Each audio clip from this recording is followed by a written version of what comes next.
Sabel, baog ka at walang silbi. Ngayon, pirmahan mo na ang paglilipat ng bahay para sa magiging anak ko kay Sofia. Ang lalamunan ni Sabel ay tila binuhusan ng asidong kumakalat sa kanyang dibdib, habang ang kanyang mga kamay ay puno ng paltos sa paggawa ng bibingka para sa kanyang asawa. Nalaman niyang ang sariling tahanan ay balak agawin ng mga taong pinaglilingkuran niya. Isang gabi ng ulan, isang traidor na mensahe, at isang pusong durog na muling mabubuo para sa paghihiganti. Sino nga ba ang dapat pagkatiwalaan sa ilalim ng sariling bubong? Kuya, sumipa na naman ang baby natin. Kailan ba pipirma si Ate Sabel sa paglilipat ng titulo ng bahay? Ang bawat titik sa maningning na screen ng cellphone ay tila mga bubog na pumasok sa mga mata ni Sabel, dumiretso sa kanyang daluyan ng dugo, at huminto sa kanyang puso upang doon ay mag-iwan ng malalalim na hiwa. Nanigas ang kanyang buong pagkatao sa gitna ng madilim na silid. Tanging ang asul na liwanag mula sa telepono ni Miguel ang nagbibigay ng anyo sa kanyang mukha na unti-unti nang nilalamon ng kawalan ng pag-asa. Ilang minuto lamang ang nakalilipas. Maingat siyang kumikilos sa kanilang maliit na kusina sa Laguna. Sa kabila ng ikatlo ng madaling araw at ng walang tigil na pagbuhos ng ulan sa bubungan, masigasig siyang nagbabayo ng malagkit at nagpiga ng sariwang gata. Ngayong araw ang anibersaryo ng kamatayan ng kanyang ama, ang lalaking nagpagod upang itayo ang bawat haligi ng bahay na ito para sa kanya. Sa kabila ng hapdi ng mga paltos sa kanyang palad dahil sa init ng kawa at sa paulit-ulit na paghalo ng kakanin, nakuha pa niyang ipagbukod ng pinakamagandang bahagi ng bibingka ang kanyang asawa. Inisip niya na sa paggising ni Miguel, malasahan nito ang kanyang pagmamahal at ang pasasalamat dahil hindi siya iniwan nito sa kabila ng 7 taon nilang pagsasama na hindi biniyayaan ng anak. Ngunit ang bawat patak ng pawis ni Isabel ay tila naging lason nang mabasa niya ang mensaheng iyon. Ang kanyang mga kamay na kanina lang ay buong ingat na nagbabalot ng kakanin sa dahon ng saging ay nagsimula ng manginig ng hindi kontrolado. Ang platong hawak niya na naglalaman ng mainit pang bibingka para kay Miguel ay dahan-dahang dulas sa kanyang mga daliri. Walang anumang ingay na lumabas sa kanyang bibig, ngunit ang pagbagsak ng porselana sa sahig ay tila isang pagsabog sa loob ng kanyang pandinig, isang hudyat na ang mundong kanyang binuo ay tuluyan ng gumuho. Tiningnan ni Isabel ang kanyang asawa na mahimbing na natutulog sa tabi ng kanyang kinalalagyan. Ang mukha ni Miguel na tila napakaamo sa ilalim ng kumot ay naging isang nakakatakot na maskara ng kataksilan. Ang bawat paghinga nito ay tila humihigop sa hanging dapat ay kay Isabel. Sa kabilang dulo ng mensahe ay si Sofia, ang biyudang kapatid sa kasal ni Miguel na kinupkop nila sa ilalim ng bubong na ito dahil sa awa. Ang babaeng pinakain niya, binihisan, at itinuring na tunay na kapatid ay siya palang unti-unting nagnanakaw ng kanyang asawa at ng kanyang kinabukasan. Ang lamig ng sahig ay gumapang paakyat sa kanyang mga binti, ngunit mas malamig ang katotohanang napagtanto niya. Hindi lamang katawan niya ang pinagtaksilan, ang mismong dangal ng kanyang pamilya at ang huling alaala ng kanyang mga magulang ay balak ding tadtarin ng mga taong pinag-alayan niya ng kanyang buhay. Ang bahay na ito, na bawat pako at semento ay katas ng hirap ng kanyang ama, ay nais nilang gawing pugad ng kanilang kasalanan sa ngalan ng isang batang hindi kailanman magiging sa kanya. Nanikip ang kanyang dibdib, tila may isang malaking bato na nakadagan sa kanyang hininga. Naramdaman niya ang init ng mga luhang dumadaloy sa kanyang pisngi, ngunit walang hikbi na kumawala. Ang sakit ay masyadong malalim para sa isang simpleng iyak. Ito ay isang uri ng pagdurusa na gumagapang sa buto, isang uri ng pagkakanulo na nag-iiwan ng permanenteng peklat sa kaluluwa. Ang bawat sakripisyo niya bilang asawa, ang bawat gabing nagdasal siya na sana ay magkaroon siya ng anak, lahat ng iyon ay naging isang malaking biro sa harap ng katotohanang ang kanyang asawa ay nakahanap ng kabayaran sa ibang kandungan. Tumayo si Isabel sa gitna ng kadiliman, habang ang tunay na bagyo ay hindi na nasa labas, kundi nasa loob na ng kanyang dibdib. Ang amoy ng gata at sunog na dahon ng saging mula sa kusina ay tila naging amoy ng isang lamay, ang lamay ng kanyang katapatan, at ang pagpanaw ng babaeng dati ay puno ng pag-asa. Hanggang kailan mo titiisin ang hapdi ng isang sugat na sadyang binubuksan ng mga taong mahal mo, Sabel? At kapag ang bawat sulok ng iyong tahanan ay naging saksi sa iyong kahihiyan, saan ka pa pwedeng tumakbo para iligtas ang natitira mong pagkatao? Sumikat ang araw sa Laguna na tila isang mapait na paalala na ang buhay ay kailangang magpatuloy kahit na ang mundo ni Isabel ay gumuho na kagabi pa lamang. Ang liwanag na tumatagos sa bintana ng kusina ay nagpapakita ng bawat butil ng alikabok sa hangin, kasabay ng usok mula sa mainit na kape na kanyang inihahanda. Walang tulog si Isabel. Ang kanyang mga mata ay bahagyang namumula at tuyot, ngunit ang kanyang mukha ay nananatiling isang matatag na pader ng katahimikan. Maingat niyang inayos ang mga plato sa hapagkainan. Inilapag niya ang mga sariwang luto na bibingka, ang putong puti na may itlog na maalat sa ibabaw, at ang mainit na tsokolate. Ang bawat kilos niya ay mekanikal, tila isang makinang matagal ng sanay sa pagsisilbi. Kahit na ang bawat hakbang niya sa sahig ng sariling bahay ay nagdudulot ng kirot sa kanyang dibdib. Ang bahay na ito, na bawat sulok ay kabisado ng kanyang mga daliri, ay biglang naging isang banyagang lugar na puno ng mga lihim at patalim. Narinig niya ang mabibigat na yabag ng tsinelas ni Doña Corazon mula sa hagdanan, kasunod ang mahinhing tawa ni Sofia at ang baritono na boses ni Miguel. Ang tunay na pamilya, inisip ni Isabel habang mahigpit na hinahawakan ang gilid ng mesa hanggang sa mamuti ang kanyang mga kuko. Sila ang pamilyang binuo niya sa loob ng 7 taon, ang pamilyang inakala niyang kanlungan niya, ngunit ngayon ay mga anay na palihim na kumakain sa pundasyon ng kanyang pagkatao. Sabel, dalian mo naman ang pagkilos. Alam mong kailangan ni Sofia ng sapat na sustansya ngayong umaga.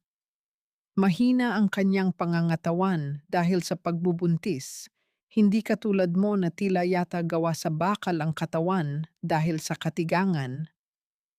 Ang boses ni Doña Corazon ay pumailan lang sa kusina, puno ng talim at pang-uuyam. Naupo ang matanda sa kabisera, ang pwestong dapat ay para sa ama ni Isabel, habang matikas na tinitingnan ang bawat pagkaing nakahain. Si Sofia ay naupo sa tabi ni Miguel, dahan-dahang hinahawakan ang kanyang tiyan na tila ba ito ay isang tropeyong dapat ipagmalaki sa buong mundo. Ate Isabel, pasensya na po kung nakakaabala ako. Medyo maselan lang po talaga ang pakiramdam ko kapag umaga. Sabi ni Miguel, kailangan ko raw mag-ingat para sa batang ito. Wika ni Sofia sa isang malambing na tono na tila ba ay nakikisimpatya. Ngunit ang kanyang mga mata ay nagniningning sa tagumpay habang nakatingin kay Isabel. Hindi sumagot si Isabel. Ipinagpatuloy niya ang pagbubuhos ng kape sa baso ni Miguel. Ang kanyang kamay ay nananatiling matatag, kahit na sa loob niya ay nais na niyang isigaw ang lahat ng nakita niya kagabi. Tumingin si Miguel sa kanya. Ang kanyang mga mata ay puno ng mapagpanggap na pagmamalasakit. Sweetie, pagod ka ba? Masyado ka yatang nagpuyat sa paggawa ng kakanin. Hayaan mo, kapag maayos na ang lahat, makakapagpahinga ka na rin ng tuluyan. Oo nga naman, Sabel. Sabat ni Doña Corazon habang humihigop ng mainit na tsokolate. Isipin mo na lang na itong ginagawa mo ay pagbabayad puri dahil hindi mo man lang mabigyan ng tagapagmana ang pamilya Fuentebella. Buti na lang at narito si Sofia. Siya ang magpapatuloy ng pangalan ni Miguel. Kaya dapat lang na maging maluwag ang loob mo sa pag-aalaga sa kanya. Utang na loob mo sa amin na hindi ka pa hinihiwalayan ni Miguel sa kabila ng pagiging baog mo. Ang salitang baog ay tila isang sampal na paulit-ulit na dumadapo sa pisngi ni Isabel. Ang bawat salita ni Corazon ay may layuning maliit-maliitin siya, gawin siyang isang alipin sa loob ng sariling tahanan. Tiningnan ni Isabel si Sofia na ngayon ay sinusubuan ni Miguel ng isang piraso ng bibingka. Ang bibingka na pinagpuyatan ni Isabel sa gitna ng ulan. Ang tanawing iyon ay mas masakit pa sa anumang pisikal na paghihirap. Ang pag-ibig na ibinigay niya ay ginagamit na ngayon upang busugin ang babaeng aagaw sa lahat ng meron siya. Katahimikan ang namayani sa hapagkainan. Tanging ang tunog ng mga kubyertos na tumatama sa porselana ang naririnig. Para kay Isabel, ang bawat tunog ay tila bilang ng mga sandali bago ang tuluyang pagsabog. Alam niyang may plano sila. Nararamdaman niya ang mga lihim na sulyap ni Miguel kay Sofia, ang mga tango ni Corazon na tila may pinagtitibay na kasunduan. Matapos ang almusal, nang paalis na si Miguel para pumasok sa bangko, hinawakan niya ang braso ni Isabel. May inilabas siyang isang kulay kape na sobre mula sa kanyang bag. Ang kanyang ngiti ay malambot, ang uri ng ngiti na minahal ni Isabel noong una silang magkakilala, ngunit ngayon ay nagdudulot na ng kilabot sa kanyang balat. Sweetie, may ilang papeles lang akong kailangang ipakita sa iyo mamaya pag-uwi ko. Tungkol ito sa insurance at sa seguridad ng bahay na ito. Gusto ko kasing siguraduhin na kahit anong mangyari, protektado kayo rito, lalo na ang magiging anak ni Sofia, sabi ni Miguel habang hinahaplos ang buhok ni Isabel. Pirirmahan mo lang ito para maging maayos na ang lahat, ha? Para sa atin din ito. Tumingin si Isabel sa sobre, pagkatapos ay sa mga mata ng kanyang asawa. Nakita niya ang kasinungalingan na nakatago sa likod ng mga matatamis na salita. Alam niya kung ano ang laman ng sobreng iyon.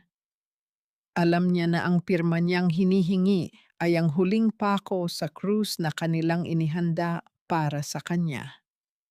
Sige Miguel, titingnan ko.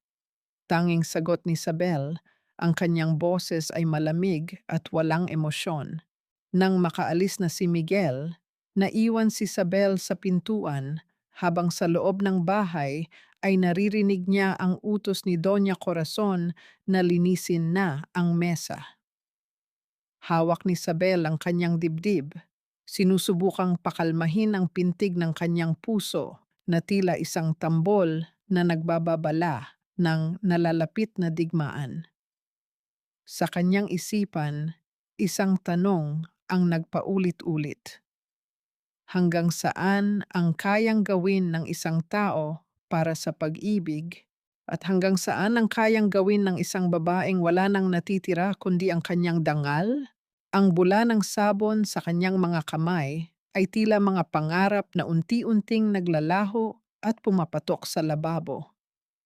Habang nililinis ni Isabel ang mga pinagkainan ni na Miguel at Sofia, ang mainit na tubig na dumadaloy sa kanyang mga paltos ay nagdudulot ng hapdi na hindi mapantayan ng anumang sugat sa balat. Ang bawat pagkuskus niya sa porselana ay may kasamang bigat. Tila ba sinusubukan niyang burahin hindi lamang ang dumi ng pagkain, kundi ang dumi ng kataksilan na nakakapit sa kanyang tahanan. Ate Sabel, pwede mo ba akong gawan ng mainit na salabat? Parang naninigas kasi ang sikmura ko, baka mapano ang baby. Ang boses ni Sofia mula sa sala ay malambing, puno ng pag-iingat. Ngunit para kay Isabel, ito ay tila tunog ng isang matalim na kuko na kumakamot sa kanyang likuran. Dahan-dahang binitawan ni Isabel ang espongha. Pinunasan niya ang kanyang mga kamay sa kanyang apron bago humarap sa kalan. Ang apoy na kulay asul ay nagbibigay ng init sa kanyang mukha, ngunit ang kanyang kalooban ay nananatiling nanlalamig. Habang hinihiwa niya ang luya, bawat bagsak ng kutsilyo sa sahig na kahoy ay nagbibigay ng maingat na ritmo sa katahimikan ng kusina. Ang bawat piraso ng luya ay tila sumisimbolo sa kanyang nadudurog na tiwala. Pumasok si Doña Corazon sa kusina. Ang kanyang mga mata ay agad na dumapo sa kulay kape na sobrang iniwan ni Miguel sa ibabaw ng refrigerator. Lumapit ang matanda kay Sabel, ang amoy ng mamahaling pabango nito ay humahalo sa amoy ng luya at uling. Sabel, huwag mo nang masyadong pag-isipan ang mga papel na iyan. Panimula ni Corazon, ang kanyang boses ay puno ng autoridad na nakabalot sa peking pagmamalasakit. Isipin mo na lang na ito ang iyong sakripisyo para sa pamilya. Alam nating lahat na hindi mo kayang bigyan si Miguel ng anak. Ang matres mo ay tila lupang tuyot na hindi kailanman sisibulan ng buhay. Ngunit si Sofia, dinala siya rito ng tadhana para punan ang pagkukulang mo. Tumigil si Isabel sa paghalo ng salabat. Ramdam niya ang pag-akyat ng asido sa kanyang lalamunan. Gusto niyang sumigaw. Gusto niyang itanong kung paano naging kasalanan ang isang bagay na hindi naman niya ginusto. Ang bahay na ito, Sabel, ay bato at semento lamang. Pagpapatuloy ni Corazon habang hinahawakan ang balikat ng manugang. Pero ang dugo ng mga Fuentebella ay sagrado. Kung talagang mahal mo ang asawa mo, ibibigay mo sa kanya ang seguridad na hinihingi niya. Pirmahan mo na ang paglilipat ng titulo. Gawin mo itong alay para sa batang magdadala ng pangalan ni Miguel. Ito na lang ang tanging paraan para mabura ang kahihiyan mo bilang isang babaeng baog. Nanatiling nakayuko si Isabel. Ang kanyang mga luha ay nagbabadyang pumatak sa kumukulong tubig ng salabat, ngunit pinigilan niya ito. Hindi niya hahayaang makita ng matandang ito ang kanyang kahinaan. Ang bawat salita ni Corazon ay tila mga karayom na itinusok sa kanyang puso, dahan-dahan at may layuning saktan siya hanggang sa dulo ng kanyang pagkatao. Ihahatid ko na po ang salabat kay Sofia, ma. Tanging nasabi ni Isabel, ang kanyang boses ay tila galing sa ilalim ng lupa. Nang lumabas si Corazon, naiwan si Isabel na nanginginig ang buong katawan. Binuhat niya ang tasa ng salabat, ngunit bago pa siya makahakbang, naramdaman niya ang marahas na pagyanig ng kanyang cellphone sa loob ng bulsa ng kanyang apron. Ang pag-vibrate nito sa kanyang hita ay tila isang babala. Inilapag niya ang tasa at kinuha ang telepono. Isang unregistered number ang nakita niya, ngunit nang sagutin niya ito, ang boses ni Aling Ning, ang kanyang kapitbahay na laging nagmamasid, ang bumungad sa kanya. Sabel, makinig ka sa akin ng maigi, bulong ni Ning. Ang boses nito ay puno ng kaba at pagmamadali. Nakita ko silang dalawa kagabi, noong akala nilang tulog ka na at nasa kusina ka. Pumasok si Sofia sa kwarto niyo ni Miguel. Hindi lang sila nag-usap sa bell. May inabot si Sofia kay Miguel na isang maliit na bote at nakita ko kung paano nila pinagtatawanan ang mga ginagawa mong kakanin. Sabel, mag-ingat ka. May ginagawa silang hindi mo alam sa loob mismo ng kwarto mo. Nanigas si Sabel sa kanyang kinatatayuan. Ang tasa ng salabat sa kanyang harapan ay naglalabas ng singaw na tila naging malabong imahe ng kanyang mga kaaway. Ang kanyang silid-tulugan, ang tanging lugar na itinuturing niyang pribado at banal, ay naging entablado na rin ng kanilang paglapastangan. Isang tanong ang gumuhit sa kanyang isipan, mas masakit pa sa pang-iinsulto ni Corazon. Ano ang laman ng boteng iyon at hanggang saan ang kayang gawin ni na Miguel at Sofia para tuluyan siyang mabura sa sarili niyang buhay? Sayang ka talaga, Sabel. Napakaganda ng bahay na ipinamana sa iyo, pero wala man lang batang tumatakbo sa mga pasilyo nito. Para kang isang mamahaling florera, maganda tingnan, pero walang laman sa loob.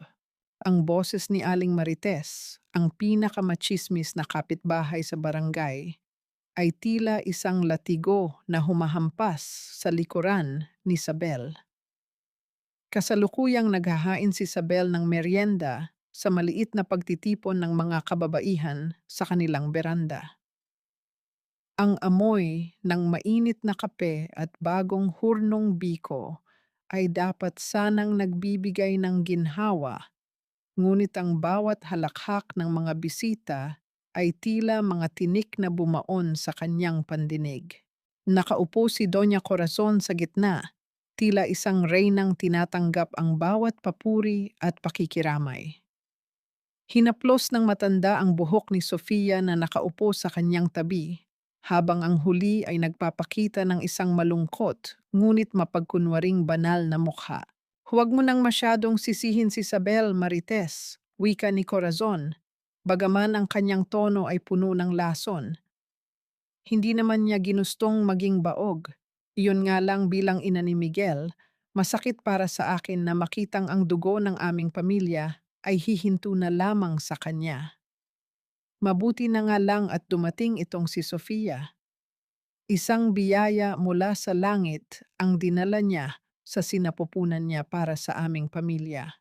Naramdaman ni Isabel ang panginginig ng kanyang mga daliri habang hawak ang tray. Ang bawat sulyap ng mga kapitbahay ay puno ng pangungutya at awa, ang uri ng awa na mas masahol pa sa galit.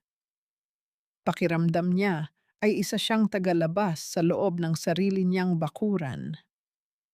Ang mga haliging itinayo ng kanyang ama ay tila kumikipot. Sinasakal siya sa gitna ng kahihiyang hindi naman siya ang may gawa. Sabel, pakikuha naman ng dagdag na asukal sa loob. Alam mong maselan ang panlasa ni Sofia ngayon. Utos ni Corazon nang hindi man lamang tumitingin sa kanya. Tumalikod si Sabel. Ang bawat hakbang niya patungo sa loob ng bahay ay tila may kasamang mabigat na kadena sa kanyang mga paa. Nang makapasok siya sa kusina, isinandal niya ang kanyang noo sa malamig na ibabaw ng lababo. Ang kanyang puso ay tumitibok ng mabilis, tila isang ibon na pilit kumakawala sa isang masikip na hawla. Ang bawat salitang binitawan sa labas ay tila asidong tumutulo sa kanyang kaluluwa, dahan-dahang tinutunaw ang kanyang pagkatao. Ilang sandali pa ay narinig niya ang tunog ng pagpihit ng seradura sa banyo malapit sa kusina. Akala niya ay wala ng tao roon, ngunit lumabas si Sofia. Hindi nito napansin ang presensya ni Isabel dahil abala ito sa pag-aayos ng kanyang buhok sa harap ng salamin. May isang maliit na bote na kulay asul ang hawak ni Sofia. Ang kanyang mukha na kanina lang ay tila isang naghihirap na santo ay biglang nagbago. Isang mapanuksong ngiti ang gumuhit sa kanyang mga labi habang tinitingnan ang bote. Mabilis itong itinago ni Sofia sa loob ng kanyang bulsa nang maramdaman niyang may nagmamasid sa kanya. Nagtagpo ang kanilang mga mata. Ang takot na sandaling sumilip sa mga mata ni Sofia ay agad na napalitan ng katusuhan. Ate Isabel, kanina ka pa ba riyan? Akala ko ay nasa labas ka pa at nagsisilbi sa mga bisita ni Mama. Hindi kumibo si Isabel.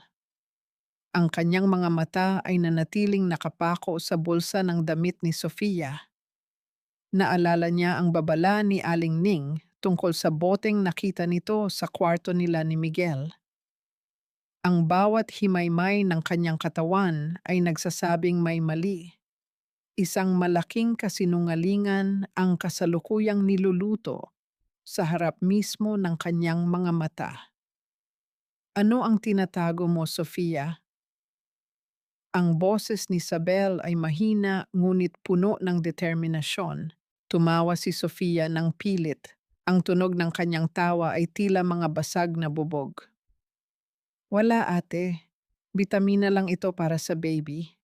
Alam mo naman si Miguel, masyadong nag-aalala sa kalusugan ko. Bago pa makasagot si Isabel, lumapit si Sofia sa kanya. Ang amoy ng pabango nito, na tila amoy ng mga bulaklak sa sementeryo, ay bumalot sa kanila. Ate, huwag ka nang magpakahirap pang mag-usisa. Sa huli, ang mahalaga lang naman ay kung sino ang may kakayahang magbigay ng buhay sa pamilyang ito. At alam nating dalawa, hindi ikaw iyon. Iniwan ni Sofia si Isabel na nakatayo sa gitna ng kusina. Ang katahimikan ay tila isang higanteng kumot na bumabalot sa kanya, ngunit sa loob nito ay may isang bagong apoy na nagsisimulang magliyab. Ang sakit ay nandoon pa rin, ngunit ang pagdududa ay naging isang matalim na kutsilyo. Ano ang lihim na nakatago sa asul na boteng iyon at bakit tila ang bawat hakbang ni Sofia ay planado upang dahan-dahan siyang lasunin sa loob mismo ng kanyang tahanan. Ang dapit hapon sa Laguna ay nagpinta ng mahahabang anino sa bakuran, tila mga daliring pilit na humahawak sa huling liwanag bago lamunin ng dilim. Habang ang lahat ay abala sa loob ng bahay, nanatili si Isabel sa madilim na sulok ng kusina. Ang kanyang mga mata ay nakapako sa figura ni Miguel na kapadarating pa lamang mula sa trabaho. Hindi siya sinalubong ng kanyang asawa. Sa halip, tila may magnetong humila rito patungo sa likod bahay kung saan nagpapahangin si Sofia sa ilalim ng puno ng mangga. Dahan-dahang humakbang si Isabel. Ang kanyang mga paa ay pamilyar sa bawat siwang ng sahig na hindi lumilikha ng tunog. Ang kanyang puso ay tumitibok ng may bigat. Bawat pintig ay tila babala na nais niyang balewalain, ngunit hindi niya magawa. Sumilip siya sa siwang ng pinto, patungo sa labahan. Doon, sa ilalim ng malamlam na ilaw ng poste, nakita niya ang isang tanawing nagnakaw sa natitira niyang hininga. Hawak ni Miguel ang kamay ni Sofia. Ang paghaplos ng kanyang asawa sa mga daliri ng kinalandari nitong babae ay puno ng debosyong hindi na naranasan ni Isabel sa loob ng maraming taon. Ang sikat ng papalubog na araw ay tumatama sa singsing sa kasal ni Miguel. Ang singsing na si Isabel ang nagbayad mula sa kanyang unang kita sa pagtitinda ng kakanin. Ngunit ngayon ay tila ba ito ay naging isang kadenang walang halaga. Huwag kang mag-alala, Sofia, bulong ni Miguel. Ang kanyang boses ay tila isang malambot na pelus na dati ay nagpapatulog kay Isabel, ngunit ngayon ay nagpapanginig sa kanyang buong pagkatao. Kapag nakuha ko na ang pirma niya, Ibebenta natin ang bahay na ito. Hindi na natin kailangang manatili sa lumang gusaling ito na puno ng amoy ng usok at kakanin. Lilipat tayo sa Manila sa isang condominium kung saan walang makakaalam sa atin at doon natin palalakihin ang anak natin. Sumandal si Sofia sa balikat ni Miguel. Ang kanyang mukha ay puno ng katusuhan. Pero paano si Ate Sabel? Saan siya pupunta? Baka gumawa siya ng eksena kapag nalaman niyang pati lupa ng mga magulang niya ay nawala na. Tumawa si Miguel, isang tuyot at malamig na tawa. Si Sabel, masunurin siya. Isang kaunting drama lang tungkol sa kinabukasan ng bata, ibibigay niya ang lahat. Hindi naman niya kailangan ng ganito kalaking bahay. Hahayaan ko siyang manatili sa maliit na dampa sa dulo ng bayan. Doon ay pwede siyang magluto ng lahat ng gusto niya hanggang sa tumanda siyang mag-isa. Ang bawat salita ni Miguel ay tila mga martilyo na nagpapako sa puso ni Isabel sa krus ng katotohanan. Ang pag-ibig na itinanim niya sa loob ng 7 taon ay hindi lamang pinagtaksilan. Ito ay ginawang kasangkapan upang tustusan ang ambisyon ng 2 taong walang alam sa salitang dangal. Ang kanyang tahanan, ang tanging alaala ng kanyang mga magulang, ay tila isa na lamang piraso ng karne na pinaghahati-hatian ng mga buwitre. Naalala ni Isabel ang gabi ng kanilang kasal, kung paano nangako si Miguel sa harap ng altar na aalagaan niya hindi lamang si Isabel, kundi pati ang lahat ng mahalaga sa kanya. Ang gunitang iyon ay tila isang mapait na biro sa harap ng kasalukuyan. Ang lalaking nasa harap niya ngayon ay isang estranghero na may suot na mukha ng kanyang asawa dahil sa panginginig ng kanyang mga tuhod at sa labis na pighati. Bahagyang nawalan ng balanse si Isabel. Ang kanyang siko ay tumama sa isang tumpok ng mga plastik na timba na nakasalansan sa tabi ng gripo. Ang mga timba ay dahan-dahang nawalan ng balanse, isa-isang bumabagsak sa semento at naglilikha ng sunod-sunod na tunog ng pagtama ng plastik sa matigas na sahig na umaling-awngaw sa katahimikan ng dapit hapon. Nanigas si Isabel. Ang kanyang hininga ay tumigil sa kanyang lalamunan. Mabilis na napalingon sina Miguel at Sofia patungo sa pinagmumulan ng ingay. Ang mukha ni Miguel ay agad na napalitan ng takot at galit. "Sabel, ikaw ba yan?" Sigaw niya habang mabilis na binibitawan ang kamay ni Sofia. Napako si Isabel sa kanyang kinatatayuan. Ang kanyang likod ay nakasandal sa malamig na pader ng kusina. Nararamdaman niya ang yabag ni Miguel na papalapit sa pintuan.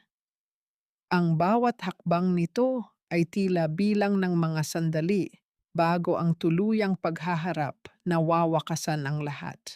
Mayroon pa bang matitirang pag-asa kapag ang huling pinto ng iyong tiwala ay tuluyan ng isinara ng taong pinakaingatan mo? At paano mo haharapin ang asawang balak kang itapon sa dumi matapos mong ialay ang iyong buong buhay para sa kanya?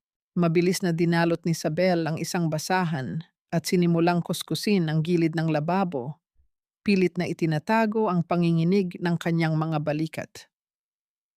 Nang bumukas ang pinto ng kusina, pumasok ang malamig na hangin ng gabi, kasunod ang anino ni Miguel. Ang bawat hakbang ng kanyang asawa sa sahig na gawa sa nara ay tila isang mabigat na paratang na dumarating sa kanyang pandinig. "Sabel, kanina ka pa ba riyan sa dilim?" Ang boses ni Miguel ay puno ng paghihinala. Ang kanyang mga mata ay nanunuri sa bawat galaw ng asawa. Dahan-dahang humarap si Isabel, pilit na itinatago ang pait sa kanyang mga mata. "Kakatapos ko lang ayusin ang mga timba na itinumba ng hangin sa labas, Miguel. Marami pa akong gagawing kakanin para bukas.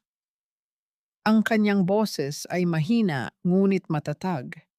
Isang maskara na binuo mula sa 7 taon ng pagtitiis.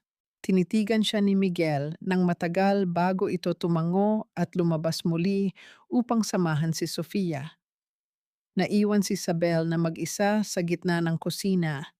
Ang tanging kasama ay ang mahinang liwanag ng bombilya na tila naghihingalo na rin sa pagod. Hindi siya pwedeng tumigil. Hindi siya pwedeng magpakita ng kahinaan. Kinabukasan, habang abala ang lahat sa loob, lumapit si Isabel sa bakod na naghihiwalay sa kanilang tahanan at sa sari-sari store ni Aling Ning. Ang sikat ng araw ay tila nakakapaso, ngunit mas masakit ang katotohanang sasabihin sa kanya. Sabel, halika rito. Bulong ni Ning habang kunwaring nag-aayos ng mga delata. Ang kanyang mga mata ay pasulyap-sulyap sa bahay ng mga Fuentebella. Hindi ko na kayang manahimik. Noong nakaraang linggo, habang wala ka dahil nagtitinda ka sa bayan, nakita ko si Sofia na pumasok sa kwarto nyo. Hindi lang siya basta pumasok sa may dala siyang mga papeles at nakita ko sa bintana kung paano siya at si Miguel na nagtatawanan habang may pinipirmahan. Ramdam ni Isabel ang pagkawala ng kulay sa kanyang mukha. Ang bawat salita ni Ning ay tila mga pako na itinatanim sa kanyang kabaong. Anong klaseng papeles, Aling Ning? Hindi ko sigurado, pero nakita ko si Miguel na tila ba ginagaya ang isang lagda sa isang pirasong papel bago ito ilipat sa makapal na dokumento. Sabel, mag-ingat ka. Ang mga taong kasama mo sa loob ng bahay na iyan ay hindi mga kasama, kundi mga bantay sa lakay. Nang hapong iyon, habang nasa loob ng banyo si Sofia at abala si Doña Corazon sa kanyang panalangin, lakas loob na pumasok si Isabel sa maliit na opisina ni Miguel sa ilalim ng hagdan. Ang amoy ng lumang papel at sigarilyo ay bumalot sa kanya. Mabilis niyang hinalughog ang basurahan sa ilalim ng mesa. Ang kanyang mga daliri ay naghahanap sa gitna ng mga nilamukos na basura. Doon, sa ilalim ng mga resibo at lumang sobre, nakita niya ang isang pirasong papel na nagpabagsak sa kanyang huling pag-asa.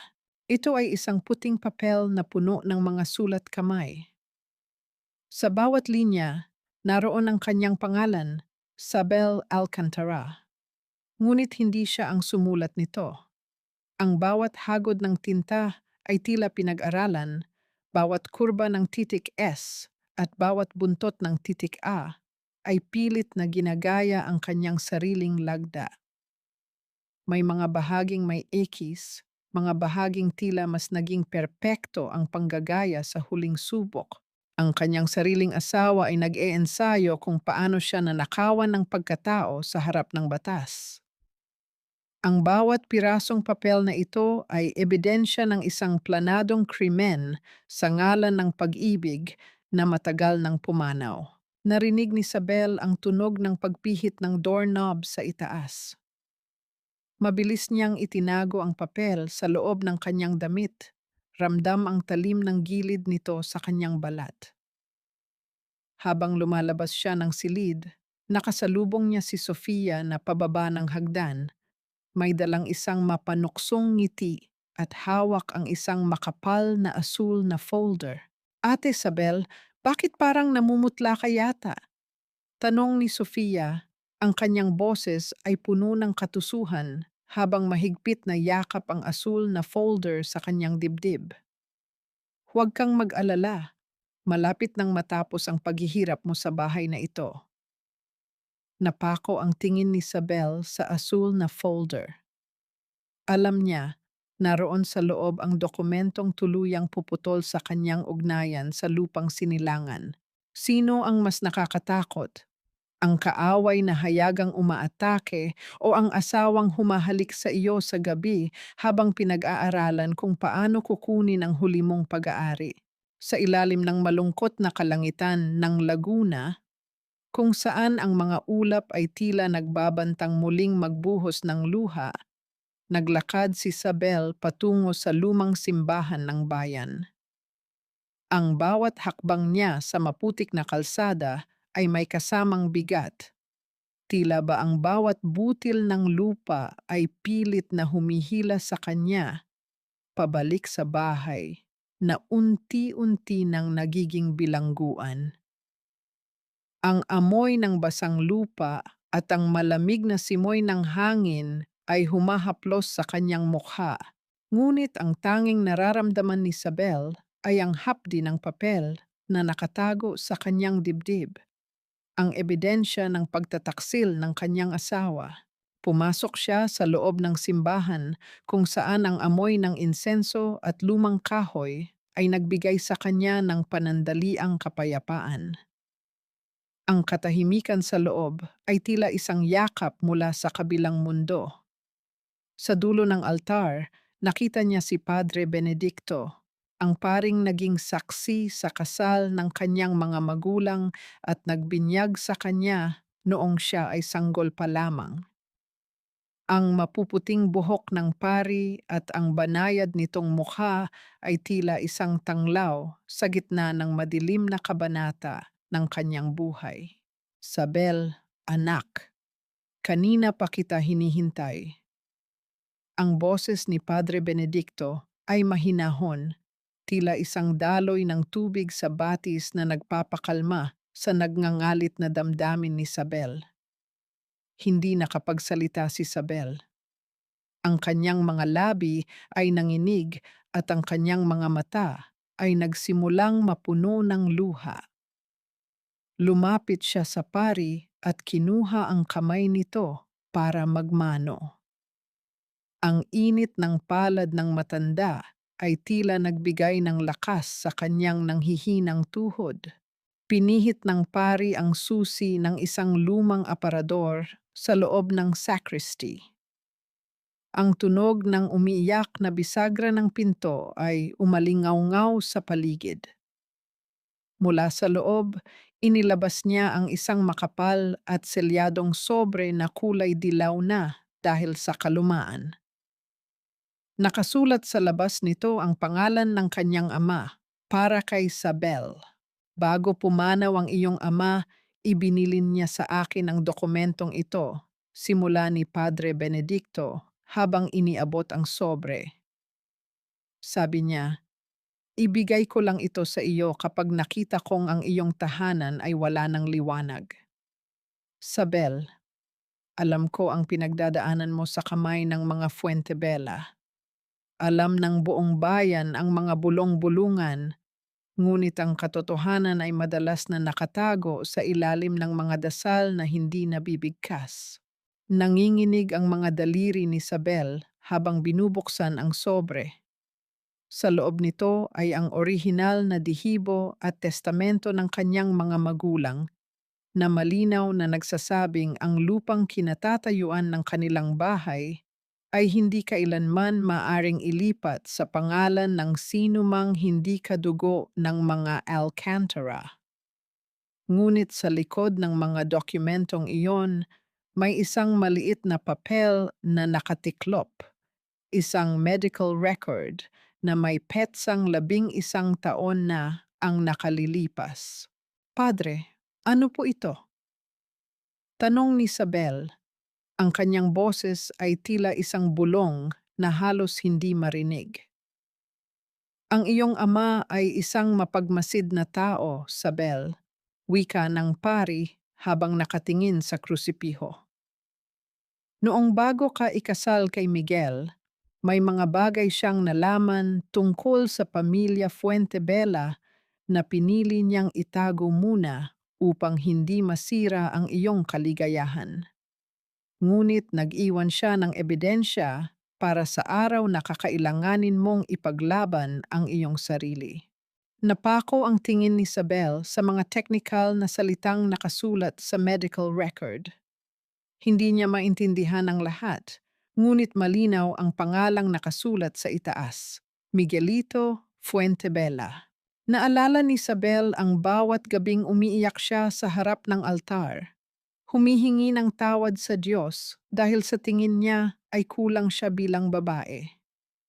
Naalala niya ang bawat pang-iinsulto ni Doña Corazon, ang bawat baog na ibinato sa kanya na tila ba siya ay isang lupang walang silbi. Ang lahat ng kahihiyang binuhat niya sa loob ng 7 taon ay tila biglang nagkaroon ng ibang mukha. Hinawakan ni Padre Benedicto ang balikat ni Isabel. Ang kanyang mga mata ay puno ng lungkot at pag-unawa. Isabel, sa loob ng 7 taon, hinayaan mong sirain nila ang iyong pagkatao dahil sa isang kasinungalingang ikaw mismo ang naniwala. Ngunit kailangang malaman mo ito. Tumingin ang pari ng diretso sa mga mata ni Isabel, ang kanyang tinig ay naging seryoso at puno ng bigat. Isabel, hindi mo alam ang tunay na dahilan kung bakit hindi ka nagbubuntis at hindi ikaw ang may kasalanan. Ang bawat yabag ni Isabel sa sahig na nara ng kanilang tahanan ay tila isang deklarasyon ng digmaan na tanging siya lamang ang nakakaalam. Sa ilalim ng kanyang suot na blusa, ramdam niya ang talim at lamig ng mga papel na ibinigay ni Padre Benedicto. Ang katotohanang sapat na upang gumuho ang mundong pilit na itinayo ni na Miguel at Doña Corazon sa ibabaw ng kanyang mga luha. Madilim ang sala nang pumasok siya. Tanging ang liwanag mula sa kusina ang nagbibigay ng mahahabang anino sa dingding. Nakaupo si Miguel sa lumang silya ni tatay. Ang kanyang mga siko ay nakatukod sa tuhod at ang kanyang mga kamay ay magkayakap, tila ba naghihintay sa isang biktima. Ang amoy ng serbesa at sigarilyo ay bumabalot sa hangin, sapat na upang manikip ang dibdib ni Isabel. Saan ka nanggaling? Ang boses ni Miguel ay mababa, puno ng awtoridad na tila ba siya ang nagmamay-ari ng bawat hiningang inilalabas ni Isabel. Hapon na, Isabel. Walang pagkain sa mesa at si Sofia ay kanina pa nagugutom. Nakalimutan mo na ba ang mga tungkulin mo? Huminto si Isabel sa gitna ng sala. Tiningnan niya ang kanyang asawa, ang lalaking minahal niya, ang lalaking pinaglingkuran niya ng may buong katapatan, at ang lalaking hinayaan siyang tawaging baog ng buong mundo habang alam nito ang katotohanan. Ngayon, sa paningin ni Isabel, si Miguel ay hindi na ang kanyang sandigan, kundi isang hamak na magnanakaw na nakasuot ng kurbata. Galing ako sa simbahan, Miguel. Nagdasal ako para sa kaluluwa ni tatay, mahinahon niyang sagot. Bagaman ang bawat himaymay ng kanyang puso ay nanginginig sa galit. Tumayo si Miguel at lumapit sa kanya. Ang init ng kanyang hininga ay humahalo sa lamig ng gabi. Inilabas niya ang kulay kape na sobrang kanina pa niya iginigiit. Tama na ang mga dasal na yan. Ang kailangan natin ay solusyon. Pirmahan mo na ito, Sabel. Huwag mo nang hintayin na mawalan ako ng pasensya. Isipin mo ang bata. Isipin mo si Sofia. Kung may kaunti ka pang hiya sa katawan mo, gagawin mo ito bilang kabayaran sa lahat ng pagtitiis ko sa iyo. Sa likuran ni Miguel, lumitaw si Doña Corazon mula sa anino ng pasilyo. Ang matanda ay nakasara ang mga bisig, ang kanyang mukha ay tila isang maskarang gawa sa bato. Pirma o palayasin kita sa pamilyang ito, Sabel. Huwag mong kalimutang nakikitira ka lang sa pamilya Fuentebella. Wala kang silbi bilang asawa, kaya maningil ka man lang sa pamamagitan ng lupang ito. Ang bawat salita ni Corazon ay tila mga latigo na humahampas sa likuran ni Isabel. Ngunit sa pagkakataong ito, hindi siya naramdam ng hapdi. Ang sakit ay napalitan ng isang malamig na determinasyon. Tiningnan ni Isabel ang kanyang mga kamay, ang mga kamay na puno ng paltos mula sa pagluluto ng kakanin para tustusan ang luho ng pamilyang ito. Ang mga kamay na ito ay hindi na muling mangangatog sa takot. Dahan-dahang kinuha ni Isabel ang ballpen na iniabot ni Miguel. Ang bawat segundo ay tila tumigil sa pag-ikot. Nakita niya ang pagkislap ng katuwaan sa mga mata ni Sofia na nakasilip mula sa pintuan ng kwarto. Lahat sila ay naghihintay sa kanyang pagsuko. Ngunit bago pa man dumapo ang dulo ng ballpen sa papel, itinaas ni Isabel ang kanyang paningin. Ang kanyang mga mata ay hindi na puno ng luha, kundi ng isang liwanag na tila apoy na handang tumupok sa lahat ng kasinungalingan. Bago ko pirmahan ito, Miguel, ang boses ni Isabel ay naging malinaw, tila tunog ng kampana sa madaling araw. Gusto ko munang itanong, kailan mo balak sabihin kay Sofia ang totoo tungkol sa iyong medical record mula sa Manila General Hospital? Ang record na nagsasabing kahit ilang babae pa ang dalhin mo sa bahay na ito, hindi kailanman magkakaroon ng batang magdadala ng iyong pangalan. Ang katahimikan sa loob ng bahay ay naging kasing bigat ng semento. Ang mukha ni Miguel ay nawalan ng kulay, tila ba ang lahat ng dugo sa kanyang katawan ay biglang natuyo. Ang ballpen ay nalaglag mula sa kanyang nanginginig na mga kamay at gumulong sa sahig. Ang tunog nito ay tila isang hudyat ng pagbagsak ng kanilang toring buhangin. Nanlaki ang mga mata ni Doña Corazon habang si Sofia ay dahan-dahang lumabas mula sa kwarto. Ang kanyang mukha ay puno ng pagkalito at nagsisimulang takot. Anong sinasabi mo, Sabel? Ang boses ni Corazon ay nanginig na wala ang dating autoridad. Tinitigan ni Sabel ang kanyang ina sa kasal. Tanungin niyo ang inyong anak, ma. Tanungin niyo siya kung sino talaga ang baog sa ating dalawa.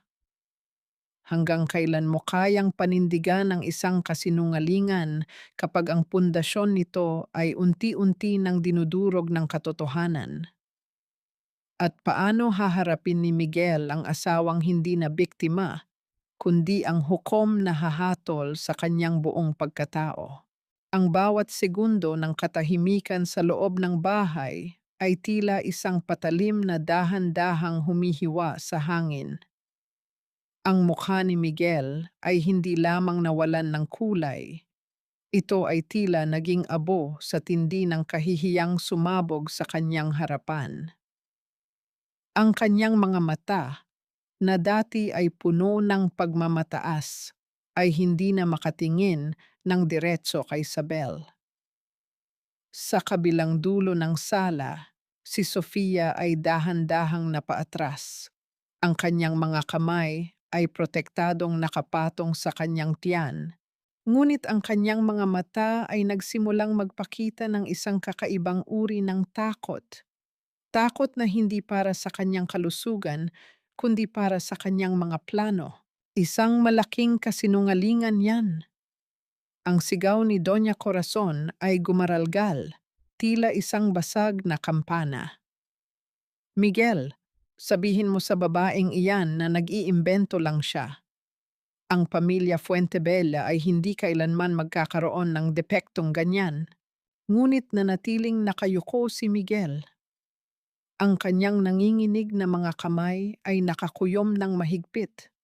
Ang mga kuko ay tila ibinabaon sa sariling palad upang pigilan ang emosyong nais kumawala.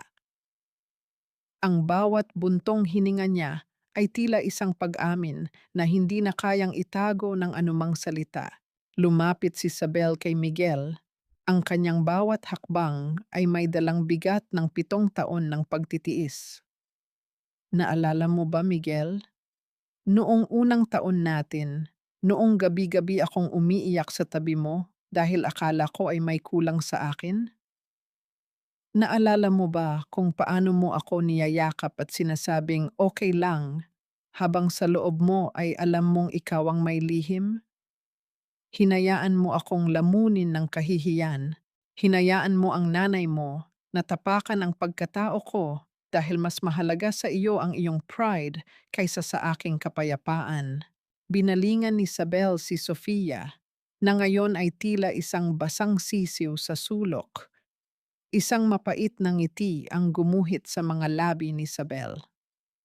At ikaw, Sofia, kung sinasabi mong ang batang dinadala mo ay isang Fuentebella, at alam na nating lahat ngayon na hindi magkakaanak si Miguel, sino ang totoong ama ng batang iyan?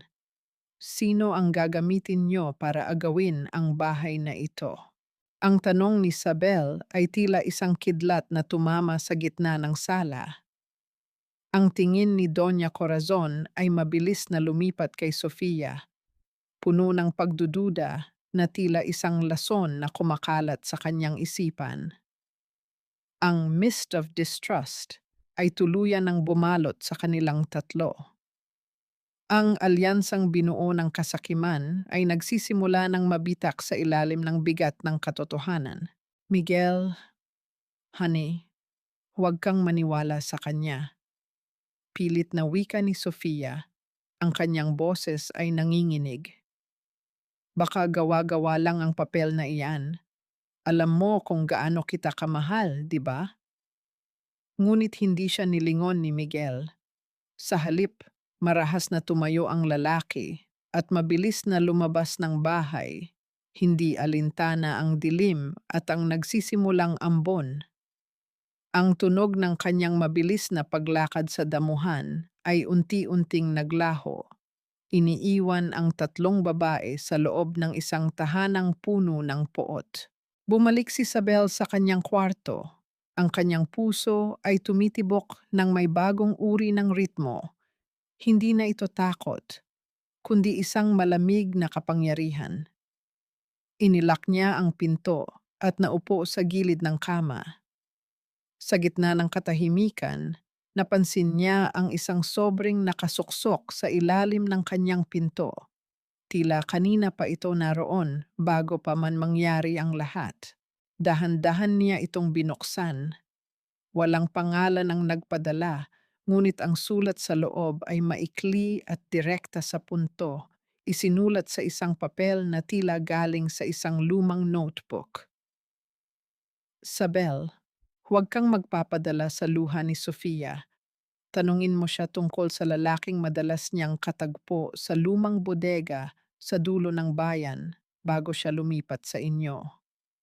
Ang batang iyan ay hindi biyaya, kundi isang paraan para takpan ang isang malaking utang. Naramdaman ni Isabel ang pananayo ng kanyang balahibo. Ang bawat piraso ng puzzle ay unti-unti nang nabubuo, ngunit ang larawang lumalabas ay mas madilim at mas malalim kaysa sa kanyang inakala. Sino ang estrangherong nagpadala ng sulat na ito? At ano ang tunay na pakay ni Sofia sa pamilya Fuentebella bukod sa bahay ni Isabel? Tumingin si Isabel sa salamin.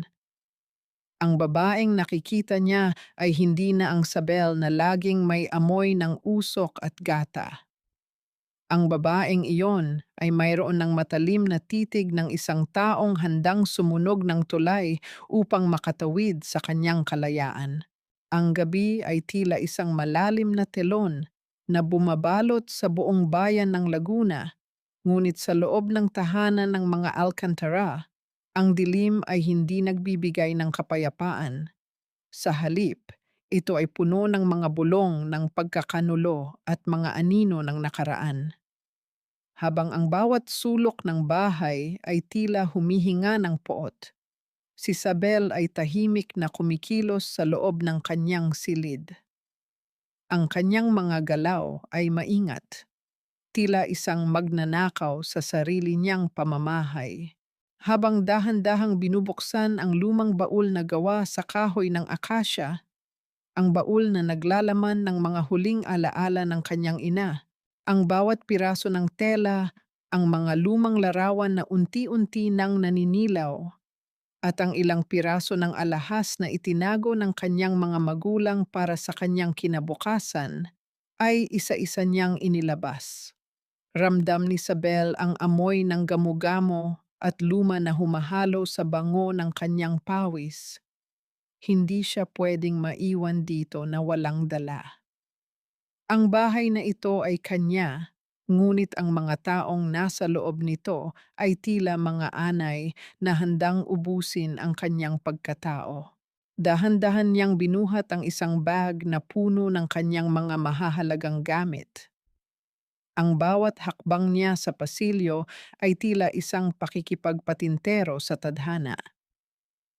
Narinig niya ang mahinang hilik ni Doña Corazon mula sa kabilang silid, isang tunog na dati ay nagbibigay sa kanya ng katiyakan na ligtas ang pamilya, ngunit ngayon ay nagpapaalala lamang sa kanya ng boses na laging tumatawag sa kanya na baog.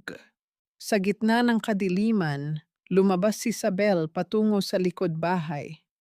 Ang lamig ng hamog ay humahaplos sa kanyang mga braso, ngunit ang init ng kanyang paninindigan ang nagtutulak sa kanya. Sa kabila ng bakod, naghihintay ang anino ni Aling Ning. Ang pag-abot ni Isabel ng bag sa kanyang kapitbahay ay tila isang paglilipat ng tiwala, isang tahimik na kasunduan na ang mga huling yaman ng mga Alcantara ay hindi mapupunta sa kamay ng mga Fuentebella. Sabel, bilisan mo. Baka may makakita sa atin. Bulong ni Ning. Ang kanyang boses ay tila huni ng kuliglig sa gitna ng katahimikan. Salamat, Aling Ning. Itago niyo muna yan. Iyan na lang ang natitira sa akin. Sagot ni Sabel bago dahan-dahang bumalik sa loob.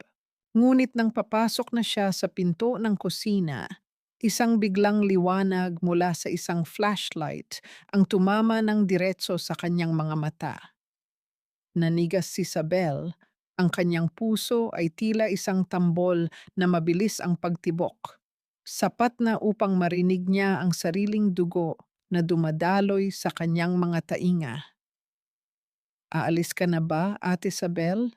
O itinatago mo na ang mga huling alas mo bago ka namin tuluyang mapalayas? Ang boses ni Sofia ay tila isang matalim na kutsilyo na humiwa sa katahimikan ng gabi. Nakatayo ang babae sa dulo ng pasilyo.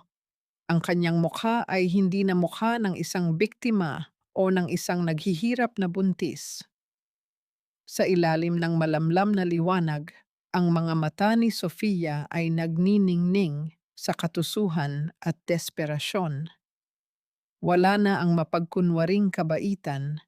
Ang tanging naroon ay ang mukha ng isang babaeng handang pumatay para sa sariling interes. Lumapit si Sofia kay Isabel. Ang bawat hakbang nito ay puno ng banta. Akala mo ba ay nanalo ka na dahil nalaman mo ang tungkol kay Miguel? Akala mo ba ay sapat na ang papel na iyan para pigilan ako? Hindi mo kilala kung sino ang kinakalaban mo, Sabel. Ang batang ito, ang batang nasa sinapupunan ko. Siya ang susi ko para makuha ang lahat ng mayroon ka. At kahit hindi ito kay Miguel, gagawin ko ang lahat para maniwala ang buong mundo na siya ang tagapagmana ng bahay na ito. Hinarap ni Isabel ang babaeng kinupkop niya. Ang kanyang takot ay unti-unting napalitan ng isang malamig na galit. Hanggang kailan mo balak panindigan ang kasinungalingang iyan, Sofia? Alam nating dalawa ang totoo. At alam ko rin ang tungkol sa lalaking madalas mong katagpo sa bodega. Ang ngiti sa mga labi ni Sofia ay biglang naglaho, napalitan ng isang ekspresyong tila isang hayop na nasukol sa sulok. Marahas niyang hinawakan ang braso ni Isabel. Ang kanyang mga kuko ay bumaon sa balat ng huli. Subukan mong magsalita, Isabel. Subukan mong sirain ang plano ko. At titiyakin ko na hindi ka lang mawawalan ng bahay.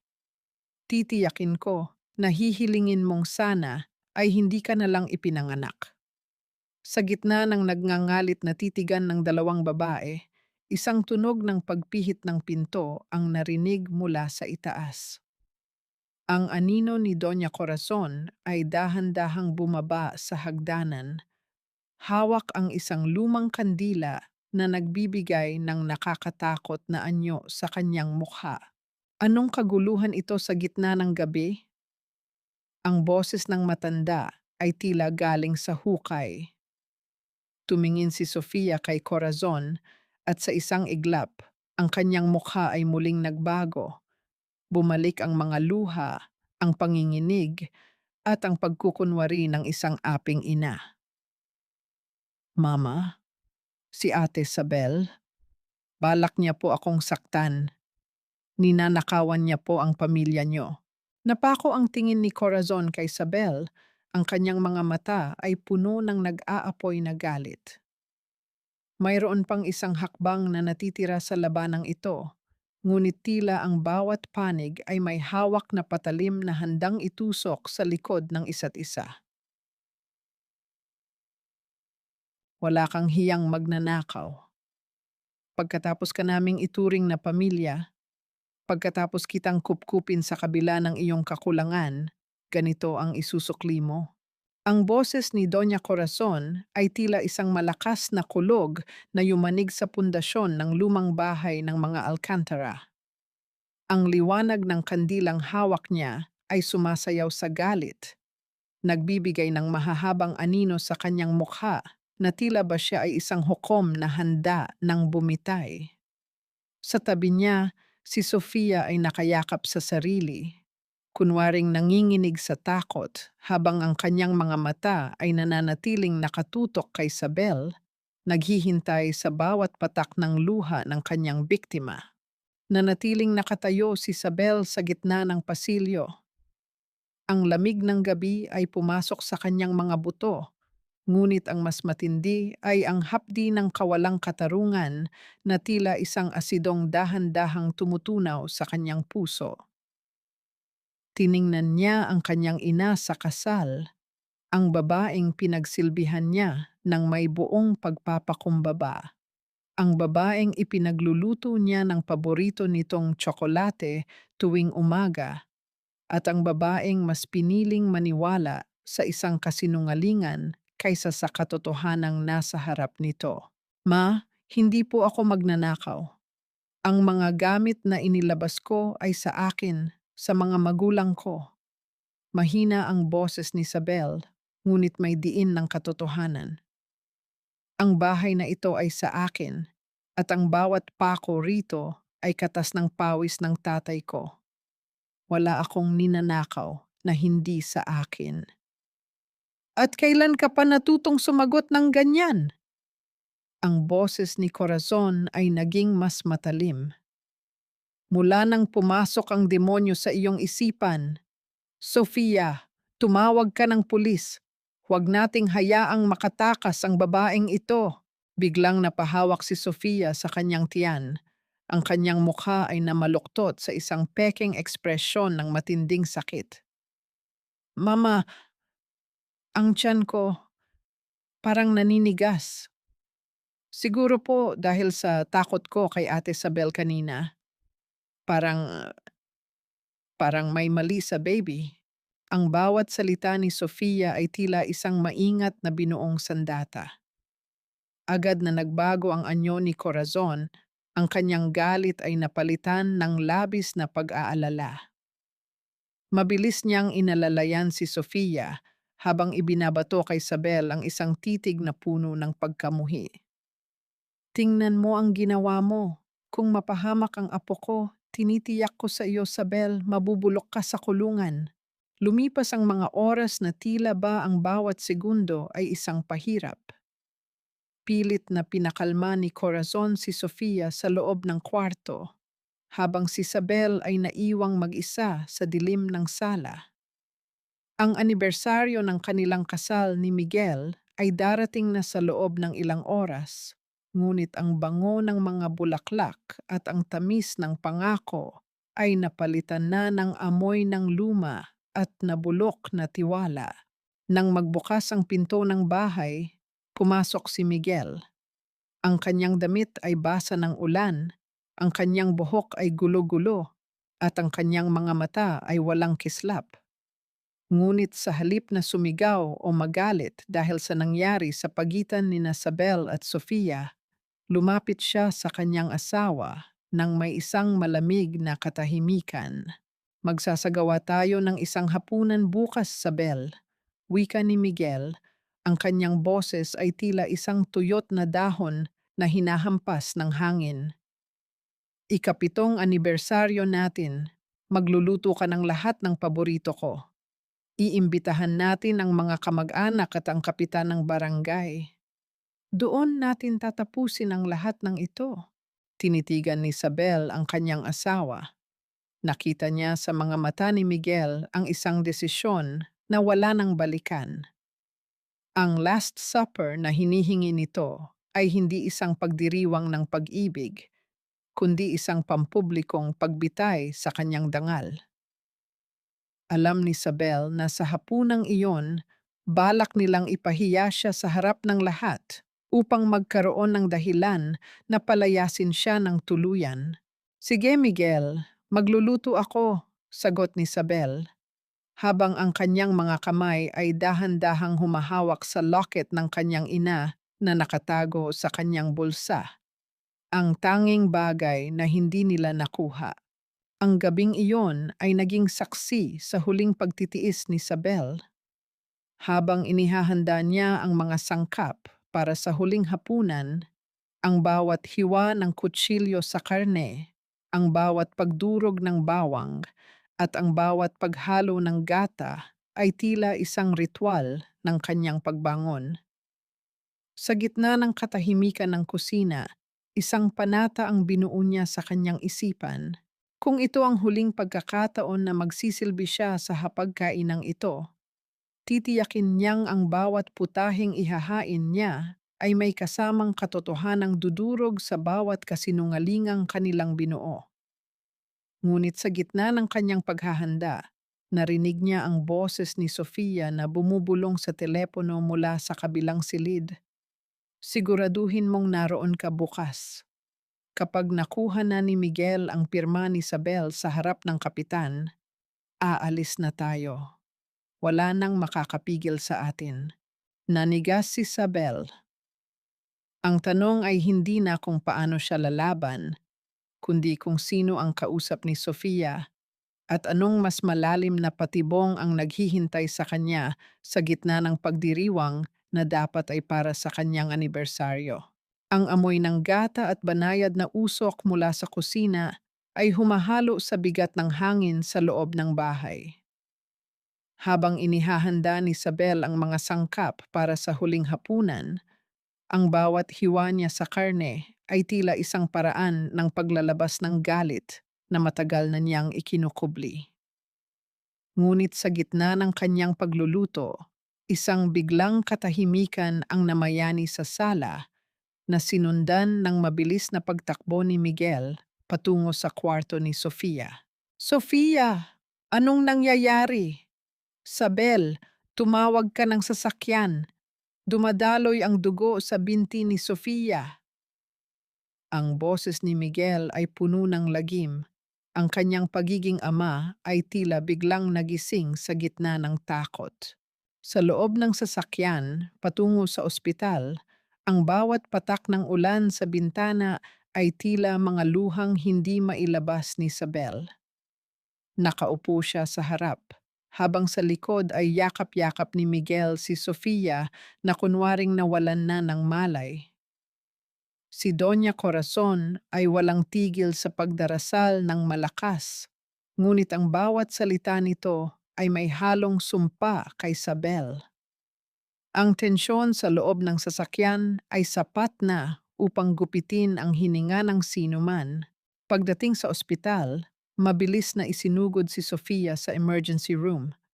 Naiwan ang tatlo sa labas, sa gitna ng malamig na pasilyo na amoy gamot at kamatayan. Ang bawat pagdaan ng mga nurse at ang tunog ng gulong ng mga stretcher sa semento ay nagdaragdag sa kaba ni Isabel. Ngunit sa likod ng kanyang pag-aalala, naroon ang matalas na hinala. Naalala niya ang asul na bote, ang tawag sa telepono, at ang katusuhan sa mga mata ni Sofia. Habang abala si Miguel at Corazon sa pakikipag-usap sa isang kumpil ng mga kamag-anak na nagsimulang dumating, lumapit si Isabel sa counter ng mga nurse.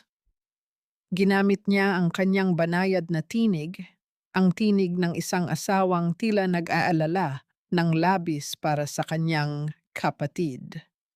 Nurse, ako po ang ate ni Sofia Fuentebella. Kamusta po ang lagay niya? Kailangan po ba namin ng donor ng dugo? Alam ko pong type O si Miguel ang asawa ko. Tanong ni Isabel, ang kanyang mga mata ay mapanuri. Tumingin ang nurse sa chart. Ang kanyang mukha ay nagpakita ng pagkalito. Hindi po kailangan ng donor, ma'am. At saka, base po sa record ni Ma'am Sofia, hindi po type O ang kailangan kung sakali. At may isa pa po, lumapit ang nurse at bumulong.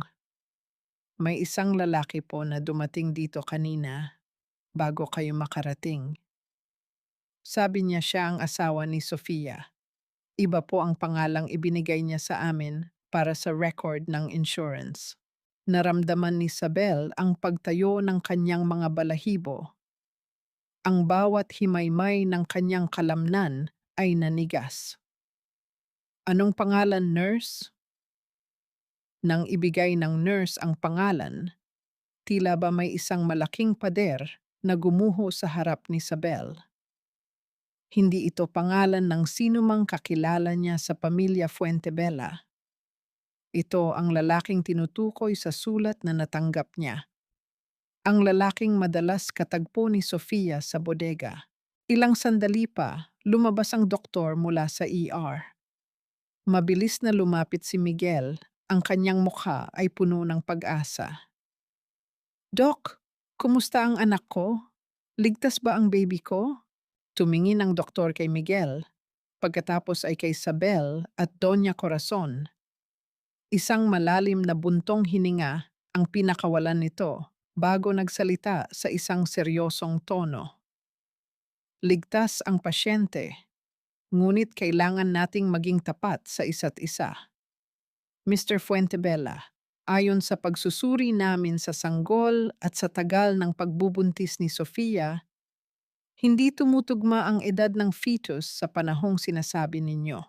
Huminto ang doktor, tila nag-aalangan, bago binitiwan ang katotohanang dudurog sa huling hibla ng pagkatao ni Miguel.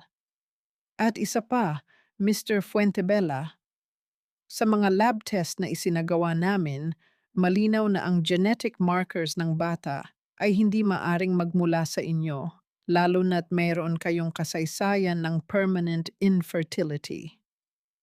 Sa madaling salita, hindi kay Miguel ang batang iyan. Ang katahimikan sa pasilyo ng ospital ay naging kasing bigat ng isang kabaong. Ang mukha ni Miguel ay dahan-dahang namutla hanggang sa maging kulay ng papel. Ang bawat salita ng doktor ay tila mga palasong tumama sa kanyang dibdib, isa-isang winawasak ang kanyang pride, ang kanyang mga plano at ang kanyang buong pagkatao. Tumingin si Miguel kay Isabel, ang kanyang mga mata ay puno ng kilabot at pagsisisi, ngunit huli na ang lahat.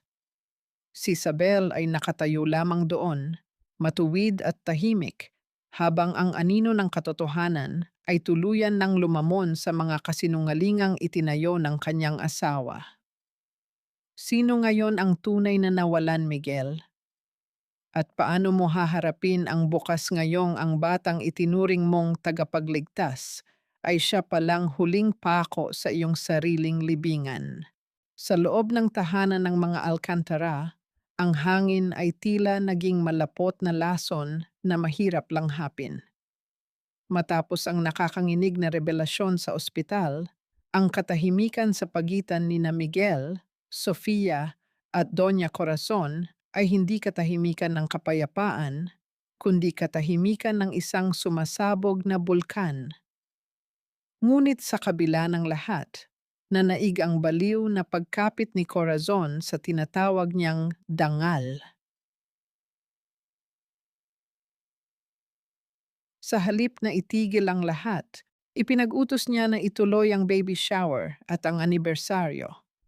Isang desperadong hakbang upang takpan ang mantsa sa kanilang pangalan bago pa ito maging usap-usapan ng buong Laguna. Hindi pwedeng mapahiya ang mga Fuentebella. Sasabihin natin na nagkamali lang ang laboratorio. Isang pagkakamali na babayaran nila ng mahal. Ang boses ni Corazon ay pumiyok sa tindi ng desperasyon habang inuutusan ang mga katulong na ayusin ang mga palamuting kulay asul at puti sa sala. Si Miguel ay nakaupo sa isang sulok. Ang kanyang mga mata ay nakatitig sa kawalan. Ang bawat pag-usad ng kamay ng malaking orasan sa dingding ay tila isang mabagal na paghila ng kanyang hininga. Sa tabi niya, si Sofia ay patuloy na humihikbi, pilit na humahawak sa braso ni Miguel. Honey, maniwala ka. Ikaw lang. Baka sinabotahe tayo ni Isabel. Siya ang may pakana nito. Alam mo kung gaano siya katuso. Ngunit sa pagkakataong ito, hindi kumibo si Miguel. Ang kanyang katahimikan ay tila isang malalim na hukay na unti-unti nang lumalamon sa mga kasinungalingan ni Sofia habang ang kaguluhan ay namamayani sa ibaba. Si Isabel ay nasa loob ng kanyang silid. Walang luha sa kanyang mga mata. Sa halip, naroon ang isang uri ng katahimikan na tila ang dagat bago ang isang dambuhalang tsunami. Binuksan niya ang kanyang aparador at inilabas ang isang barot saya na kulay asul na langit. Ang huling regalo ng kanyang ina bago ito pumanaw. Ang tela nito ay pino. Ang bawat borda ay tila mga panalangin ng katatagan. Humarap si Isabel sa salamin. Maingat niyang inayusan ang kanyang buhok. Inalis ang amoy ng usok at gata na matagal nang naging bahagi ng kanyang pagkatao. Nagpahid siya ng pulang lipstick. Ang kulay nito ay tila simbolo ng dugo at tapang. Sa kanyang mga mata, wala na ang bakas ng baog na asawang laging nakayuko. Ang nakaharap sa salamin ay ang tunay na tagapagmana ng bahay Alcantara. Sa ibaba, nagsimula nang dumating ang mga panauhin. Naroon ang mga kamag-anak ni Miguel na may dalang mga regalo, ang kapitan ng barangay, at ang mga tsismisang kapitbahay na tila mga buitreng naghihintay ng pagkain. Ang tawanan at kwentuhan ay tila mga mapanuyang tunog sa pandinig ni Isabel. Nasaan na ang ating bida? Malakas na tanong ng kapitan habang tumitingin sa paligid.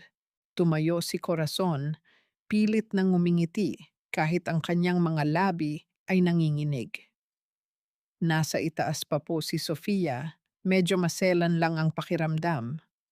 At si Isabel, alam nyo naman, abala sa kusina gaya ng dati. Ngunit bago pa matapos ni Corazon ang kanyang pangungusap, ang bawat mata sa loob ng sala ay napalingon sa direksyon ng hagdanan. Ang tunog ng bawat pagtama ng takong ni Isabel sa sahig na kahoy ay tila isang mabilis na tibok ng puso na nangingibabaw sa buong silid. Hindi siya galing sa kusina, hindi siya amoy uling. Si Isabel ay dahan-dahang bumababa ng hagdan. Ang kanyang asul na damit ay tila humahawi sa kadiliman ng bahay. Ang bawat hakbang niya ay puno ng dignidad. Ang kanyang ulo ay mataas na tila isang reynang handang bawiin ang kanyang kaharian. Ang katahimikan ay tila isang malaking kumot na biglang ibinalot sa lahat ng panauhin. Ang mga kutsara at tinidor ay huminto sa pagtama sa mga plato. Tumigil si Isabel sa huling baitang ng hagdan. Ang kanyang paningin ay dumapo kay Miguel na ngayoy nakatingala sa kanya ng may halong gulat at paghanga, kay Sofia na namumutla sa takot, at kay Doña Corazon na tila nakakita ng isang multo. Isang matamis ngunit matalim na ngiti ang sumilay sa mga labi ni Isabel. Hawak niya sa kanyang kanang kamay ang isang asul na folder.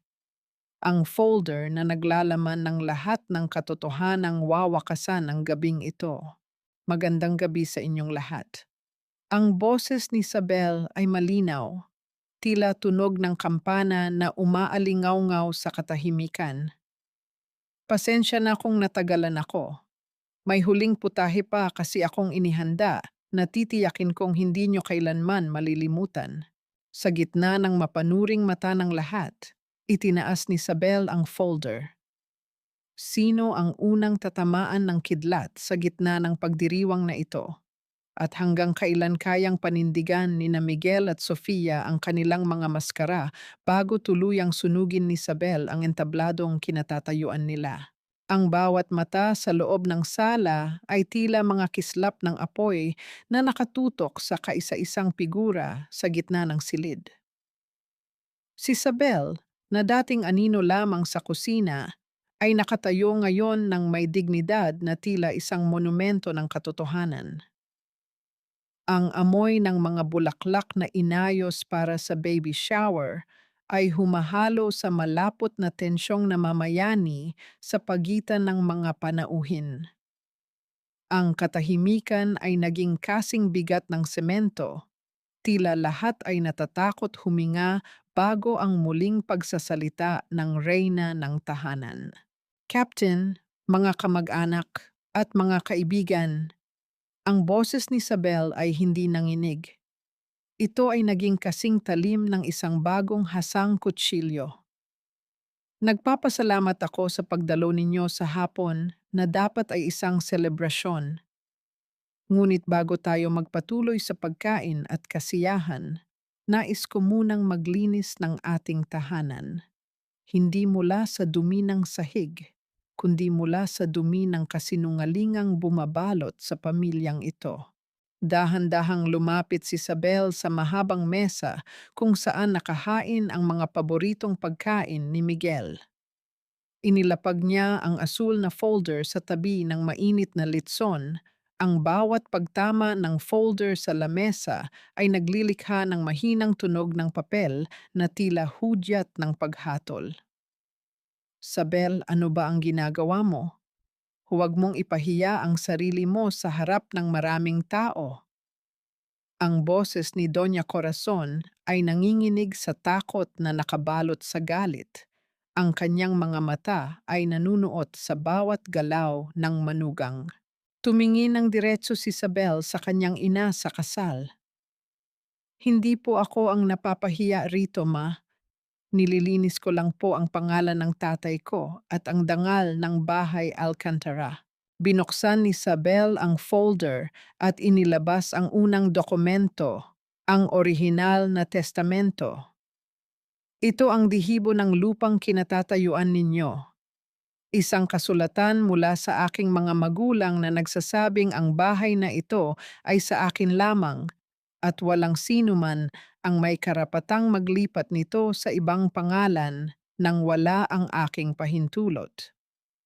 Ngunit sa ilalim ng asul na folder na ito, narito ang mga pirasong papel kung saan pilit na ginagaya ni Miguel ang aking lagda upang nakawin ang aking pamana. Ang mga bulong sa paligid ay tila naging isang dagundong ng pagkagulat. Ang barangay captain ay lumapit at tiningnan ang mga papeles. Ang kanyang mukha ay naging seryoso. At tungkol naman sa sinasabi ninyong pagpapala sa sinapupunan ni Sofia, lumingon si Isabel kay Sofia na ngayoy pilit na nagtatago sa likod ni Miguel. Narito ang medical record mula sa ospital. Isang katotohanang matagal nang alam ni Miguel, ngunit mas pinili niyang itago upang ako ang maging biktima ng inyong mga pangungutya. Miguel, sabihin mo sa kanila. Sabihin mo kung paanong ang 7 taon nating pagsasama ay hindi nabigo dahil sa akin, kundi dahil sa katotohanang kahit kailan ay hindi ka magkakaroon ng anak. Ang bawat salita ni Isabel ay tila mga sampal na dumapo sa pisngi ni Miguel. Ang mukha ng lalaki ay naging kasing pula ng litson sa harap niya. Ang kanyang mga mata ay nag-aapoy sa matinding kahihiyan at galit. Si Sofia ay dahan-dahang napaupo. Ang kanyang mga luha ay tuluyan ng natuyo at napalitan ng isang desperadong ekspresyon ng isang nahuling kriminal. Tama na. Sigaw ni Miguel. Ang kanyang boses ay pumiyok sa tindi ng emosyon. Sabel, hindi mo alam ang ginagawa mo. Sinisira mo ang lahat. Marahas na tumayo si Miguel at mabilis na lumapit kay Sabel. Ang kanyang braso ay itinaas. Ang kanyang kamao ay nakakuyom ng mahigpit. Tila handang saktan ang asawang naglakas loob na hubaran ang kanyang pagkatao sa harap ng buong barangay. Ang bawat panauhin ay napasinghap. Ang ilan ay napapikit sa takot sa maaring mangyari. Ngunit bago pa man dumapo ang anumang hagupit kay Isabel, isang matipunong kamay ang biglang humawak sa bisig ni Miguel. Isang estrangherong lalaki na kanina pa nakatayo sa may pintuan, ang lalaking madalas katagpo ni Sofia sa bodega, ang pumasok sa gitna ng sala. "Huwag mong ituloy yan, Miguel." Ang boses ng lalaki ay malamig at puno ng banta. "Tapos na ang pagpapanggap nyo. At tungkol sa bata, oras na para malaman nyo kung sino talaga ang dapat managot sa dinadala ni Sofia. Napako ang lahat sa kanilang kinatatayuan. Ang katahimikan ay tila naging isang bitag na walang sinumang makatakas. Sa gitna ng gulo, isang tanong ang nanunuot sa isipan ng lahat. Sino ang lalaking ito? At anong huling pasabog ang dala niya na tuluyang dudurog sa pamilya Fuentebella? Ang bawat hininga sa loob ng malawak na sala ng mga Alcantara ay tila naging kasing bigat ng tingga. Ang estrangherong lalaki, si Raul, ay nanatiling nakatayo. Ang kanyang pagkakahawak sa bisig ni Miguel ay tila isang bakal na posas na hindi mabitaw-bitawan. Ang kanyang mga mata ay hindi nakatutok sa nagngangalit na si Miguel, kundi sa nanginginig at namumutlang si Sofia. "Sino ka ba? Bitawan mo ako! Magnanakaw! Pulis! Tumawag kayo ng pulis!" Ang hiyaw ni Doña Corazon ay gumaralgal. Ang kanyang tinig na dati ay puno ng awtoridad ay naging isang desperadong pakiusap na walang sinumang tumugon. "Ako ang lalaking dapat ay kasama ni Sofia sa kondo na balak ninyong bilhin gamit ang pera mula sa pagbebenta ng bahay na ito." Ang boses ni Raul ay malumanay, ngunit bawat salita ay tila isang bala na tumatama sa puso ng bawat nakikinig. "Ako ang lalaking madalas niyang katagpo dahil ako ang tunay na ama ng batang dinadala niya. Hindi ba, Sofia? Sabihin mo sa kanila kung paanong ang plano nating dalawa ay gamitin ang kahangalan ni Miguel para magkaroon tayo ng puhunan sa Maynila." Ang katahimikan ay tila isang dambuhalang alon na humampas sa lahat ng panauhin. Ang mga kamag-anak na kanina ay nakikisali sa katuwaan ay isa-isang napaatras. Ang kanilang mga mukha ay puno ng pandidiri at pagkamuhi. Si Sofia ay dahan-dahang napasalampak sa sahig. Ang kanyang mga kamay ay hindi na nakapatong sa kanyang tiyan para protektahan ang sanggol, kundi nakatakip sa kanyang mukha sa tindi ng kahihiyan. Tumingin si Miguel kay Sofia, pagkatapos ay kay Raul. Ang kanyang mukha ay nawalan ng anumang emosyon, tila ba ang kanyang kaluluwa ay tuluyan ng lumisan sa kanyang katawan. Ang lalaking laging nagmamalaki sa kanyang katalinuhan at katayuan sa bangko ay nagmukhang isang hamak na tau-tauhan sa sarili niyang dula. Sabel. Ang boses ni Miguel ay tila isang tuyot na bulong, isang huling pagkapit sa babaeng 7 taon niyang minaliit. Hinarap siya ni Sabel. Ang kanyang mga mata ay walang halong galit, tanging isang malamig at malalim na pagkahabag ang naroon, ang uri ng pagkahabag na ibinibigay sa isang bagay na wala ng buhay. Huwag mo akong tawagin, Miguel. Ang pangalan ko ay hindi para sa mga labing puno ng kasinungalingan. Sa loob ng 7 taon, ibinigay ko sa iyo ang lahat.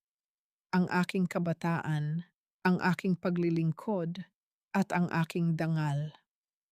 Ngunit sadyang ang puso mo ay tila isang basong may lamat. Kahit gaano ko karaming pagmamahal ang ibuhos, hinding-hindi ito mapupuno. Lumingon si Isabel sa barangay captain at sa mga panauhin. Captain, saksi po kayo sa lahat. Ang mga dokumentong ito ay sapat na para sa isang demanda ng falsification at concubinage. Ngunit sa araw na ito, na dapat ay anibersaryo ng aking pagkabilanggo sa bahay na ito, mas pinipili ko ang aking kalayaan. Itinuro ni Isabel ang pintuan. Ang bawat daliri niya ay matatag, tila isang hudyat ng pagpapalayas sa mga masasamang espiritu. Miguel, Sofia, lumabas kayo sa bahay na ito. Ngayon din. Huwag ninyong hihintayin na ang mga pulis ang humila sa inyo palabas. Ang bawat pako at semento rito ay hindi tumatanggap ng mga taong walang hiya. Si Doña Corazon ay pilit na tumayo. Susubukan pa sanang magsalita. Ngunit ang mga kapitbahay na dati niyang hinahamak ay nagsimulang magbulungan ng malakas. Ang mga salitang walang hiya, mapagsamantala at salot ay umalingaw-ngaw sa paligid. Ang tindi ng pampublikong kahihiyan, ang tunay na karma ng isang Fuentebella, ay naging kasing bigat ng isang hatol na bitay. Isa-isang lumabas ang mga panauhin, bitbit ang balitang dudurog sa reputasyon ng pamilya Fuentebella sa buong Laguna.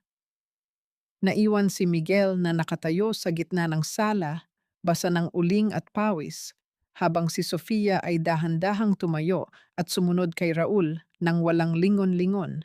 Nang tuluyan ng mawala ang anino ng mga taong nagpahirap sa kanya, naiwan si Isabel sa gitna ng katahimikan ng kanyang tahanan. Ang amoy ng gata at kakanin ay tila muling naging sariwa. Tumingin siya sa larawan ng kanyang mga magulang na nakasabit sa dingding. Sa unang pagkakataon sa loob ng 7 taon, naramdaman ni Isabel ang isang malalim na paghinga. Isang paghinga na hindi na pinipigilan ng takot o ng kahihiyan. Ngunit sa kabila ng tagumpay, isang mahinang katok ang narinig ni Isabel mula sa likod ng pinto ng kusina. Isang maliit na bagay ang iniwan doon. Isang susi na may kasamang liham na tila galing sa asawa ni Sofia, na nagpapahiwatig na ang labanang ito ay mayroon pang isang huling sikretong hindi pa nabubunyag. Ang unang sikat ng araw na pumasok sa bintana ng bahay Alcantara, kinabukasan ay tila may dalang kakaibang dalisay. Wala na ang malapot na tensyon na dati ay laging nakalutang sa hangin. Sa unang pagkakataon sa loob ng maraming taon, nagising si Isabel na hindi mabigat ang dibdib, hindi nag-aabang sa susunod na talim ng salitang ibabato sa kanya. Ang katahimikan sa loob ng bahay ay hindi na nakakatakot. Ito ay tila isang malambot na kumot na nagbibigay ng yakap ng kapayapaan.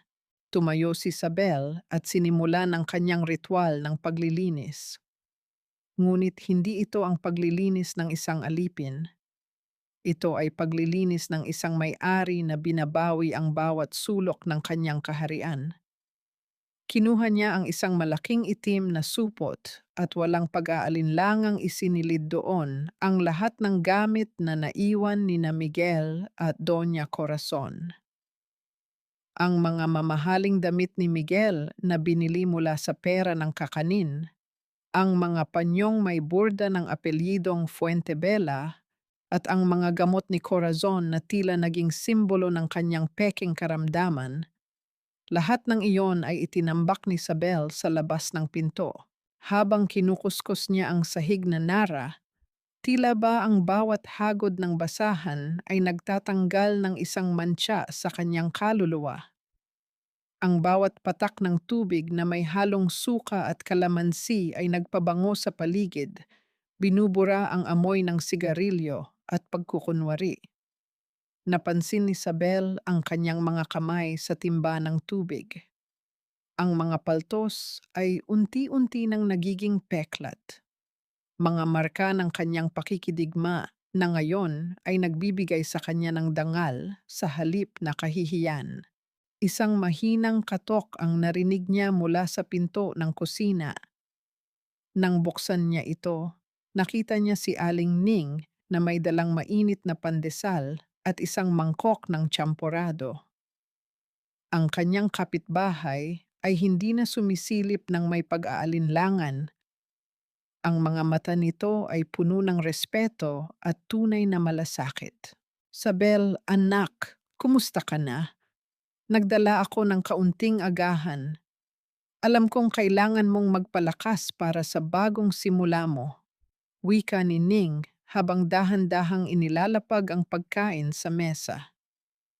Ang buong bayan ay hindi tumitigil sa pag-uusap. Ngunit sa pagkakataong ito, ikaw ang bida, Sabel. Hinahangaan nila ang tapang mo. Ngumiti si Sabel, isang tunay at payapang ngiti. Salamat, Aling Ning. Sa wakas, ang amoy ng kakanin sa bahay na ito ay hindi na amoy ng paghihirap.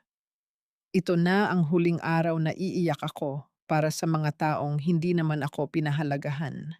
Nang makaalis si Ning, naupo si Isabel sa gitna ng sala, hawak ang susi at ang liham na iniwan sa kanya kagabi.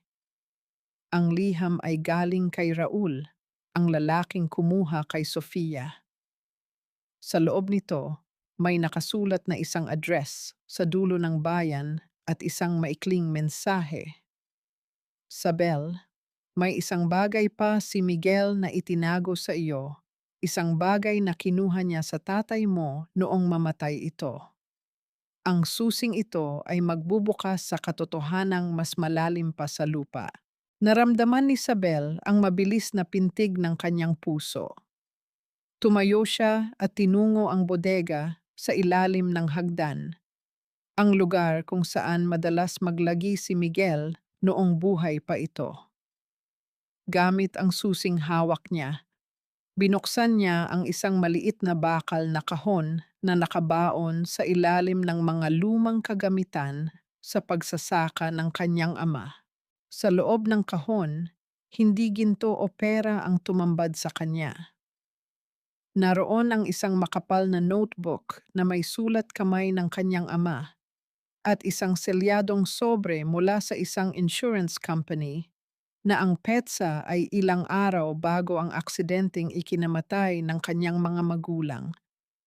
Habang binabasa ni Isabel ang unang pahina ng notebook, ang kanyang mga mata ay nanlaki at ang kanyang hininga ay tila tumigil.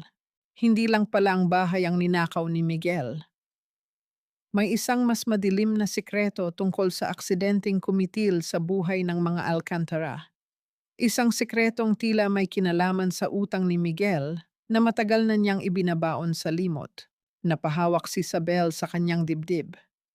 Akala niya ay tapos na ang laban, ngunit tila ang huling kabanata ng katotohanan ay ngayon pa lamang magsisimula. Hanggang saan ang kayang gawin ni Miguel para sa pera? At ang aksidente ba na nag-iwan kay Isabel na mag-isa ay isa lamang trahedya o isang planadong krimen na 7 taon niyang kasama sa loob ng iisang bubong? Ang bawat titik sa lumang notebook ay tila isang pako na muling ibinabaon sa puso ni Isabel. Ngunit sa pagkakataong ito, ang sakit ay may kasamang liwanag ng katotohanan. Habang binabasa niya ang mga huling tala ng kanyang ama, nalaman ni Isabel ang isang karumal-dumal na lihim. Ang aksidente sa sasakyan na pumatay sa kanyang mga magulang ay nag-iwan ng isang malaking insurance benefit na nakapangalan sa kanya. Ngunit dahil sa kanyang labis na pagdadalamhati noon, si Miguel, na noon ay bago pa lamang niyang asawa, ang siyang humawak ng lahat ng papeles. Ginamit ni Miguel ang perang iyon upang bayaran ang kanyang malalaking utang sa sugal at itago ang kanyang pagkalugi sa bangko, habang pinalalabas na ang lahat ng yaman ay nagmula sa kanyang pagsisikap. Nanginginig ang mga kamay ni Isabel habang hawak ang mga dokumento. Ang 7 taon ng kanyang pagtitiis, ang bawat gabing pinagmukha siyang walang silbi at palamunin, ay itinayo pala sa ibabaw ng ninakaw na dugo ng kanyang mga magulang. Hindi lamang siya pinagtaksilan sa kama, siya ay ninakawan ng kanyang nakaraan at ng kanyang kinabukasan. Ngunit sa halip na sumigaw o magwala, isang malamig na katahimikan ang bumalot kay Isabel. Tumayo siya, hinarap ang altar ng kanyang mga magulang at sa isang mahinahon ngunit matatag na boses, nangako siyang tatapusin na ang sumpa ng mga Fuentebella sa kanyang buhay. Lumipas ang 1 buwan. Ang bahay Alcantara ay hindi na ang madilim at malungkot na gusaling amoy luma at pagkukunwari. Sa tulong ni Padre Benedicto at ng mga legal na dokumentong natagpuan, formal na naisampa ang mga kaso laban kay Miguel. Ang balita tungkol sa kanyang pagnanakaw sa sariling asawa at ang kaugnayan nito sa paglustay ng insurance money ay kumalat na parang apoy sa buong Laguna. Si Miguel ay hindi lamang nawalan ng trabaho. Siya ay naging isang pariya, isang taong kinasusuklaman ng lahat, habang si Doña Corazon ay napilitang lumipat sa isang maliit na paupahan sa ibang bayan, malayo sa karangyaan na pilit niyang pinangalagaan sa maling paraan. Isang maaliwalas na umaga, ang bango ng bagong luto na bibingka at puto bumbong ay muling humahalimuyak sa hangin. Ngunit hindi na ito galing sa loob ng isang madilim na kusina. Ang harapan ng bahay Alcantara ay binuksan at ginawang isang maliit ngunit magandang kainan na may karatula sa itaas. Bahay Alcantara, samyo ng tradisyon at dangal. Ang mga mesa ay gawa sa kawayan.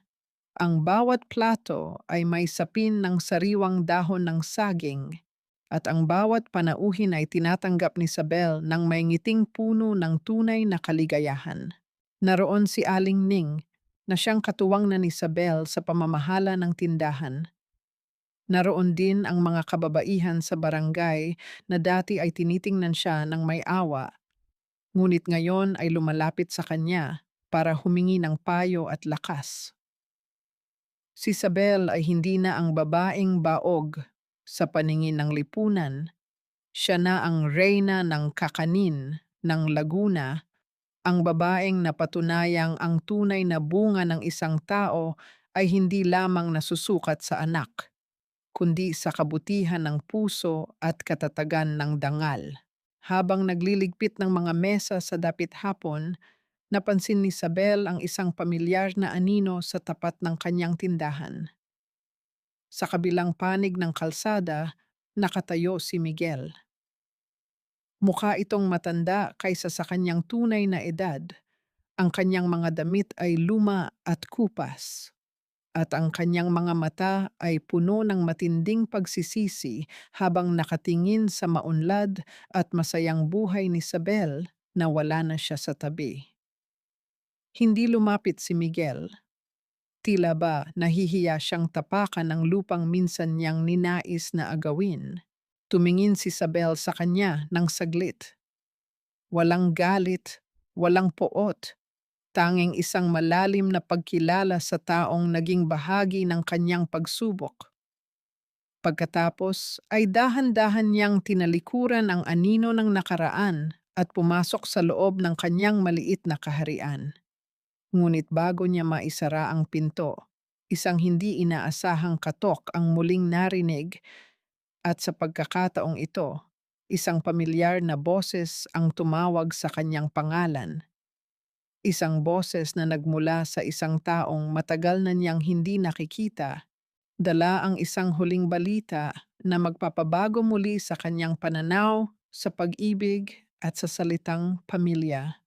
Naramdaman ni Isabel ang kakaibang kaba sa kanyang dibdib. Habang dahan-dahan niyang binubuksan ang pinto, ang tanong na nananatili ay hindi na tungkol sa sakit ng kahapon, kundi kung handa na ba siyang buksan ang kanyang puso sa isang bagong bukas na hinding-hindi na niya akalaing darating pa.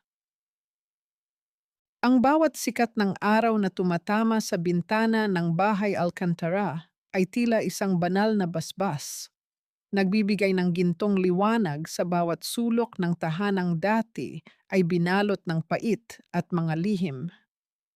Ang amoy ng sariwang gata, ang tamis ng asukal na pula, at ang halimuyak ng mga dahon ng saging na pinapasadahan ng init ay muling naging hininga ng lugar na ito.